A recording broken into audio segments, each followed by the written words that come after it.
Tengok ni. Ada orang kena scam. Seorang pensyarah rugi 200,000 simpanan akibat terpedaya dengan skim pelaburan online.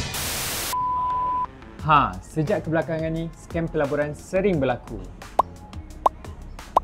Jom kenali satu persatu taktik scam pelaburan supaya kita tak menjadi mangsa. Semuanya bermula daripada media sosial. Apabila mangsa ternampak iklan pelaburan yang menarik atau kononnya iklan kelas pelaburan percuma. Di sinilah mangsa mula percaya dan terus klik butang daftar lalu dia bawa masuk ke grup WhatsApp atau Telegram. Bila mangsa dah masuk dalam grup tersebut, scam akan kongsikan testimoni palsu. Betul ke? Sebab saya pun pernah masuk dalam grup macam tu. Tapi orang kongsi cakap dia orang dapat banyak duit. Saya ingatkan betul. Itulah taktik mereka.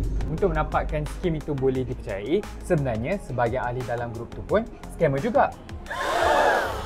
Banyak mangsa mula termakan dengan testimoni palsu ni dan mula percaya dengan scammer. Mula-mula, mangsa akan labur dengan jumlah yang sedikit dahulu. Pada masa yang sama, scammer akan membenarkan mangsa untuk keluarkan sedikit hasil keuntungan. Lepas tu, lama-kelamaan mangsa akan labur lagi banyak lah kan? Betul, sebab mangsa dijanjikan dengan pulangan yang lagi tinggi. Malangnya, apabila mangsa nak keluarkan lebih banyak duit lagi, scammer mula berikan macam-macam alasan. Kononnya, duit masih dalam proses lah, duit disekat lah atau ada charge tambahan.